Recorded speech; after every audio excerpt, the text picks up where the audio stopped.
মানে রাজনৈতিক দল হিসেবে একটা ন্যারেটিভ যে তৈরি করার চেষ্টা করা হচ্ছে অনেকদিন ধরে, এই চাঁদাবাজের দল বিএনপি, বিভিন্ন ধরনের অনিয়ম দুর্নীতি নেতাকর্মীতে জড়িয়ে পড়ছেন, সেই দিক থেকে কি বিএনপি কতটুকু না ক্ষতিগ্রস্ত না হলো? ধরেন ঠিক আছে, আমার কথা হলো আপনি ন্যারেটিভটা তৈরি করে বিএনপিকে ক্ষতিগ্রস্ত করছেন, তারপরে নির্বাচনে যেতে ভয় কেন? আপনি তো আপনার সেন্সে আপনি তো বিএনপিকে ক্ষতি করছেনই, তাহলে আপনি লাভবান হয়েছেন। তাহলে লাভবান হলে এখন নির্বাচনে যেতে চান না কেন? একটা হলো যে শেখ হাসিনাও কিন্তু একই পন্থায় ছিল, বারবারই আমরা নির্বাচনের কথা বলতাম, আর শেখ হাসিনা বলতো কেন নির্বাচন দেব, ওই বিএনপি এসে দেশ চালাবে, তারেক রহমান এসে দেশ চালাবে, এটার জন্য।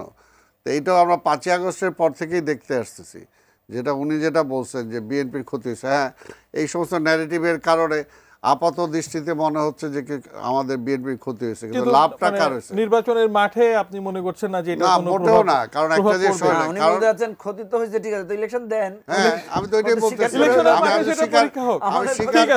আমি স্বীকার করে তো চাচ্ছি যে বিএনপি যখন ভোট দিবে না, তাহলে তবুও নির্বাচনে যান না কেন?